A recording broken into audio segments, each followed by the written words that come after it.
আমার চ্যানেলে তোমাদের সকলকে স্বাগত। আজ আমরা ক্লাস 4 রায়ান মার্টিন প্রশ্নবিচিত্রা থেকে পরিবেশের তৃতীয় পর্যায়ক্রমিক মূল্যায়নের 7 নম্বর স্কুল সলভ করব।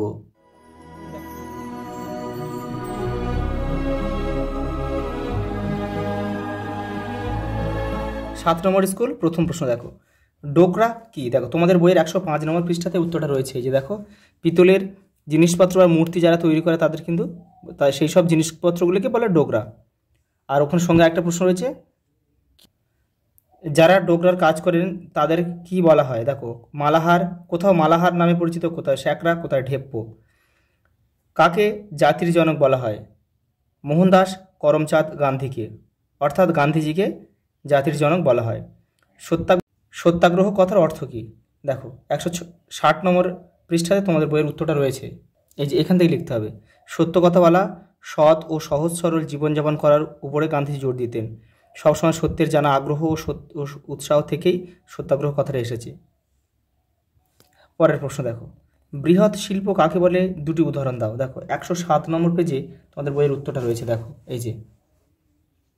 এই দেখো, বড় বড় কারখানায় অনেক লোক দিনরাত কাজ করে আর বড় বড় যন্ত্রপাতি দিয়ে জিনিস অনেক পরিমাণে তৈরি হলে সেগুলো হলো বড় শিল্প, যেমন জাহাজ তৈরি, মোটর গাড়ি ইত্যাদি। পরের প্রশ্ন দেখো, একটি রূপকথার ও একটি নীতিকথার গল্পের বইয়ের নাম লেখো। দেখো, রূপকথার গল্প হচ্ছে ঠাকুরমার ঝুলি আর নীতিকথার গল্প হচ্ছে ঈশপের গল্প। দূষণ কাকে বলে? মাটি দূষণের দুটি কারণ লেখো। দেখে নাও পরেরটা দেখো, ভারতে অবস্থিত একটি সৌধ একটি ভাস্কর্যের নাম লেখো। দেখো, সৌধ হচ্ছে তাজমহল আর ভাস্কর্য হচ্ছে কোণার্কের সূর্য মন্দির। দেখো টিকা লেখো যে কোনো দুটি। দেখো প্রথমে দিচ্ছে নকশি কাঁথা, দেখে নাও। পরেরটা দেখো, ছৌ নাচ। বিষ্ণয়, তোমাদের বইয়ের 151 নম্বর পৃষ্ঠাতে উত্তরটা রয়েছে, দেখে নাও। এই দেখো এখান থেকে এই পর্যন্ত লিখবে, তাদের বলা হয় বিষ্ণয়। পরেরটা দেখো, তিনটা কী বলেছে? দেখো, ক্ষুদ্র বা কুটির শিল্প আর পশ্চিমবঙ্গের কোথায় কোথায় দেখা যায়। দেখো, তাঁত শিল্প কোথায় দেখা যায়? নদীয়ার কোথায়? শান্তিপুর, ফুলিয়া, নবদ্বীপে কিন্তু তাঁত শিল্প দেখা যায়। রেশম শিল্প কোথায় দেখা যায়? দেখো, মুর্শিদাবাদের জিয়াগঞ্জে। আর মৃৎশিল্প কলকাতার কুমোরটুলিতে। দেখো একটা ছক দিয়েছে, দেখো বাম স্তম্ভ ডান স্তম্ভ, ভালো করে দেখো। ক্ষুদ্র শিল্প হবে পাট শিল্প। দেখো, মালাকার যারা শোলার কাজ করে। দেখো, পটুয়া, এই যে পটুয়া, এখানে লেখা পরিষ্কার লেখা, দেখো যে পটুয়ারা পশ্চিমবঙ্গের বিভিন্ন জেলায় তৈরি করে নানান জিনিসের পুতুল। কিন্তু দেখো এখানে পটুয়াদের সেই কোনো অপশান কিন্তু এখানে নেই। এটা কিন্তু এই অপশানটা এখানে আচার তৈরি হবে না, এটা হবে পুতুল তৈরি। এটা ভুল আছে, নাহলে কিন্তু মিলবে না। দেখো গয়েরটা হবে, তাহলে এটা এখানে গ করো, দেখো সব মিলে যাবে। দেখো, কুটির শিল্প তাঁতের কাপড় বোনা। দেখো, বৃহৎ শিল্প সিমেন্ট তৈরি আর কি। আর শৌখিন শিল্প দেখো গয়না শিল্প। দেখো পুরো মিলে গেল। কিন্তু এখানে আচার দিলে কিন্তু পটুয়ারা কিন্তু আচার তৈরি করে না।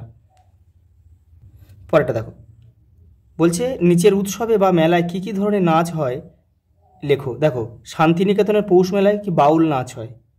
বাউলরা গান নেচে যে গান করে সেটাই হচ্ছে বাউল নাচ। আবার দেখো, চড়ক মেলায় কী হয়? চড়কের সময় চড়ক নৃত্য হয়। গাজনের সময় গাজন করার সঙ্গে যে নৃত্য হয় সেটাকে গাজন নৃত্য বলে। টুসু উৎসবে কী হয়? দেখো, ঝুমুর হয়, ছৌ হয়, টুসু নাচও হয়। পরেরটা দেখো, ভুল সংশোধন করো। মৃৎশিল্পের জন্য বিখ্যাত নদিয়ার শান্তিপুর, এটা কিন্তু ভুল। তাহলে এটা কী হবে? এটা হচ্ছে নদিয়ার কৃষ্ণনগর হবে। পোশাক দিয়ে চেনা যায় এক একটা জাতিকে, সমাজকে, এটা ঠিক। দেখো, দক্ষিণ 24 পরগনা জেলার ছাতনার নতুনগুড়ির মোয়া বিখ্যাত। ছাতনা হবে না, এটা ভুল আছে বাক্যটা, এটা হবে জয়নগর। পরেরটা দেখো, চাল অনেক দিন ভালো রাখার জন্য তাতে বাসক পাতা শুকিয়ে মেশাতে হয়, এটা ভুল, এটা হবে নিম পাতা। প্রকৃতিতে সবচেয়ে বিশুদ্ধ জল হলো নদীর জল, এটা ভুল, এটা হবে ঝর্ণার জল। পরের প্রশ্ন দেখো, শূন্যস্থান পূরণ করো। কোন রাজ্যে আজও পরিবারের প্রধান হলেন মা? মেঘালয়।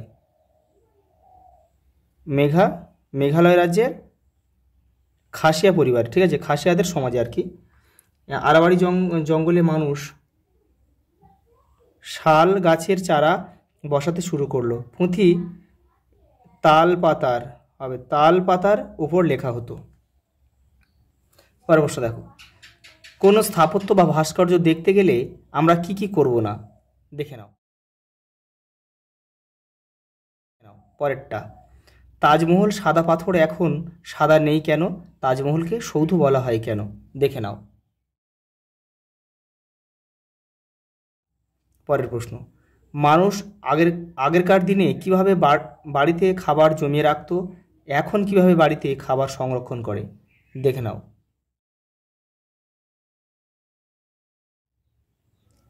ছৌ নাচের মুখোশ তৈরি করতে কি কি লাগে, এই দেখো, আঠালো মাটি, কাগজের মণ্ড, পাতলা কাপড়, চকচকে করার জন্য গর্জন তেল, আঠা, ধুনো, পাট, নকল চুল, পাখির পালক, রাংতা পুঁতি, শলমা চুমকি এবং রং ব্যবহার করা হয়। দেখো সঙ্গে একটা প্রশ্ন রয়েছে, ডোকরা শিল্পের মূল উপাদান কি কি, দেখো পিতল হবে। পরেরটা দেখো, পশ্চিমবঙ্গের বিভিন্ন জেলায় বিভিন্ন হস্তশিল্প গড়ে উঠেছে কেন, তালপাতা দিয়ে কি ধরনের হাতের কাজ হয়, দেখো তালপাতার পুতুল, তালপাতার পাখা, তালপাতার চাটাই। দেখো চাষের নানা ধাপ ব্যাখ্যা করো, দেখে নাও। পরেরটা দেখো, চাষের কাজে ব্যবহৃত যন্ত্রপাতিগুলি কোন কাজে প্রয়োজন হয়, দেখো এগুলো হচ্ছে যন্ত্রপাতির নাম, আর যে এগুলো এখানে লিখতে হবে কোন কাজে এগুলো ব্যবহার করা হয়, দেখে নাও। দেখো আগের সেটাও কিন্তু এটা ছিল, আমি সেখান থেকে দেখাচ্ছি। দেখো নিড়ানি কী কাজে লাগে, দেখো আগাছা পরিষ্কার করা ও মাটি নিড়ানোর কাজে লাগে। কোদাল মাটি কোপানো, গর্ত করা ও মাটি সরানোর কাজে লাগে। নাঙল জমি চাষ করা ও মাটি উল্টানোর জন্য ব্যবহার করা হয়। কাস্তে ফসল কাটা বা ঘাস কাটার জন্য ব্যবহার করা হয়। আর ট্রাক্টর জমি চাষ, শস্য মাড়াই ও ফসল কাটার জন্য ব্যবহার করা হয়। আজ এই পর্যন্ত, দেখা হবে পরের ভিডিওতে।